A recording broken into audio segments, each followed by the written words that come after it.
Halo sahabat trader semuanya, selamat datang di channel Forex Club Indonesia. Di episode kali ini kita akan membahas salah satu istilah daripada fundamental analysis, yaitu hawkish dan dovish. Nah, istilah ini kerap disandingkan dengan kebijakan-kebijakan keuangan yang dikeluarkan oleh bank sentral dari masing-masing negara, di mana ketika terjadi sebuah perubahan kebijakan keuangan, khususnya kebijakan moneter, maka tentu perubahan kebijakan tersebut akan berpengaruh terhadap keadaan perekonomian sebuah negara. Kita ambil contoh salah satu kebijakan moneter dari bank sentral masing-masing negara adalah kebijakan untuk menetapkan suku bunga acuan. Ketika The Fed semisal mengeluarkan kebijakan untuk menaikkan suku bunga, tentunya kebijakan ini akan menjadi perhatian banyak investor dan trader di seluruh dunia. Karena memang kebijakan moneter akan mempengaruhi kondisi perekonomian sebuah negara tersebut, khususnya mata uang yang digunakan di negara yang mengeluarkan kebijakan moneter. Kemudian, apa sih hawkish dan dovish itu? Kemudian, apakah ketika bank sentral mengeluarkan kebijakan keuangan yang benar dan dovish itu akan menguatkan atau malah menurunkan nilai daripada mata uangnya? Nah, sebelum kita membahas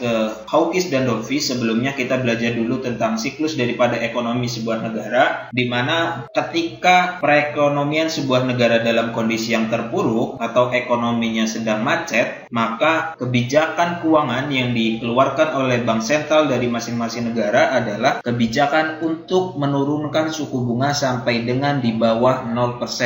0% atau di bawah 0%. Kenapa harus diturunkan? Karena memang jika suku bunga diturunkan, maka tidak ada orang yang akan menyimpan uangnya di bank. Karena memang suku bunganya minus. Kalau suku bunga minus, kalau kita nabung uang di bank, maka kita tidak akan mendapatkan bunga. Malah uang kita yang disimpan di bank itu akan terpotong sebab suku bunganya sedang minus. Nah, kebijakan pertama yang dikeluarkan oleh bank sentral adalah menurunkan suku bunga 0 sampai dengan minus, dengan maksud dan tujuan agar tidak ada orang yang menyimpan uangnya di bank. Uang itu dipegang oleh rakyat. Kemudian setelah bank sentral mengeluarkan kebijakan untuk menurunkan suku bunga, kebijakan selanjutnya adalah program quantitative easing ataupun program mencetak uang. Sehingga pertama kan di poin nomor 2, uang yang ada di bank itu diambil lagi oleh rakyat. Kemudian bank sentral dari masing-masing negara ataupun bank sentral sebuah negara mengeluarkan kebijakan untuk mencetak uang,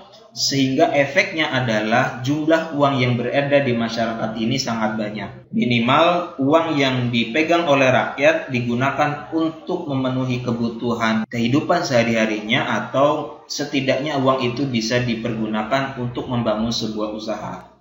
Nah, ini efek daripada dua kebijakan menurunkan suku bunga dan melakukan program quantitative easing. Ketika banyak uang beredar di masyarakat, maka tentunya ini akan menyebabkan inflasi dari sebuah negara tersebut naik.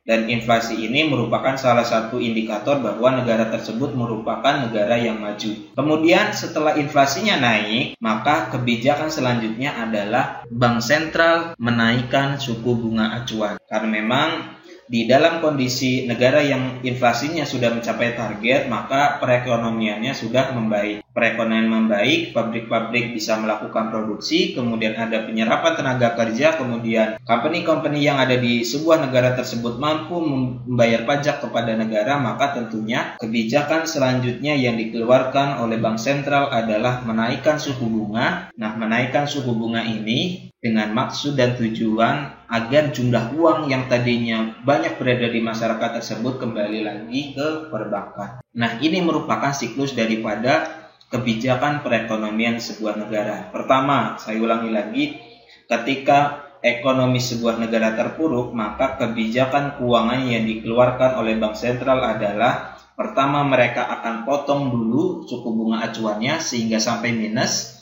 Nah, efek daripada pemotongan suku bunga sampai minus ini mengakibatkan rakyatnya tidak mau menyimpan uangnya di bank, karena memang ketika mereka menyimpan uangnya di bank, uang mereka akan berkurang. Kemudian setelah bank sentral memangkas suku bunga, maka kebijakan selanjutnya adalah quantitative easing ataupun bank sentral mengeluarkan kebijakan untuk mencetak uang. Sehingga efek daripada dua kebijakan keuangan ini adalah banyak sekali uang yang beredar di masyarakat. tidak ada uang yang diperbankan. Nah, ketika banyak uang yang beredar di masyarakat, tentu ini akan menyebabkan inflasi. Nilai mata uangnya sangat melemah. Nah, melemahnya nilai mata uang ini tentu mengindikasikan bahwa kegiatan produksi pengusaha ekspor mampu melanjutkan kegiatan produksi pabriknya, kan memang ketika mereka ekspor, semisal perusahaan tersebut berada di Indonesia kemudian dia ekspor ke US, maka mereka akan dapat bayaran dalam bentuk dolar, dan ketika dolar tersebut saya cairkan dalam bentuk rupiah, tentu nilainya akan bertambah banyaknya. Nah, ini merupakan sebuah siklus. Ketika inflasi naik, tentu pabrik-pabrik dapat berproduksi, ada penyerapan tenaga kerja, dan kemudian company tersebut mampu membayar tax ataupun pajak kepada pemerintah. Nah, setelah kondisi ekonominya stabil, di kebijakan yang nomor 6, Bank Sentral akan menaikkan suku bunga dengan maksud dan tujuan jumlah uang yang berada di masyarakat ini kembali lagi kepada perbankan. Nah, ini merupakan siklus ekonomi. Kita masuk ke topik pembahasan yang awal, yaitu tentang dovish dan hawkish. Nah, kebijakan ini sekali lagi biasanya disandingkan dengan kebijakan keuangan yang dikeluarkan oleh bank. Hawkish itu diambil dari bahasa Inggris hawk yang berarti elang. Nah, elang, karakteristik daripada elang merupakan hewan yang tegas dan kuat. Nah, ini mengindikasikan kepada kita semua, memberikan informasi kepada kita semua bahwa bank sentral yang mengeluarkan kebijakan bernada hawkish berarti akan menguatkan mata uangnya. Nah, menguatkan mata uangnya ini bisa berbentuk kebijakan untuk menaikkan suku bunga karena sebab target inflasi yang telah ditetapkan oleh negara sudah tercapai. Ini hawkish. Sekali lagi, hawkish itu berasal dari bahasa Inggris yang memiliki arti elang. Nah, karakteristik daripada elang itu sendiri adalah hewan yang kuat dan tegas.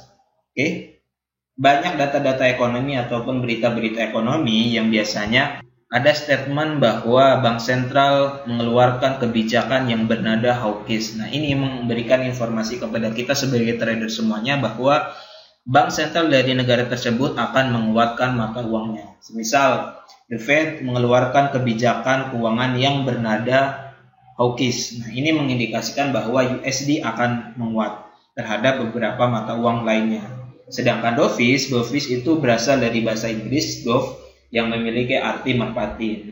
Karakteristik daripada merpati itu sendiri hewan yang lemah lembut kemudian penuh dengan kehati-hatian. Nah, ketika bank sentral dari sebuah negara mengeluarkan kebijakan yang bernada dovish, maka ini memberikan informasi kepada kita semua bahwa telah terjadi perlambatan ekonomi di negara tersebut, sehingga pada intinya bank sentral tidak akan menaikkan suku bunga atau bahkan menurunkan suku bunga untuk memulihkan perekonomian. Nah, ini penjelasan daripada hawkish dan dovish. Semoga teman-teman trader semuanya mengerti. Hawkish menguatkan mata uangnya, sedangkan dovish mengindikasikan kepada kita semua, memberikan informasi kepada kita semua bahwa terjadi perlambatan ekonomi di negara tersebut, sehingga bank sentral negara tidak agresif untuk mengeluarkan kebijakan-kebijakan keuangan. Terima kasih, itu saja video kali ini. Semoga sahabat-sahabat trader semuanya paham apa itu hawkish dan dovish dan siklus ekonomi dari sebuah negara. Jika ada yang kurang jelas dari video ini, silahkan komen di kolom komentar di bawah. Terima kasih, selamat berjumpa di analisa fundamental selanjutnya. Jangan lupa subscribe channel Forex Club Indonesia. Assalamualaikum warahmatullahi wabarakatuh.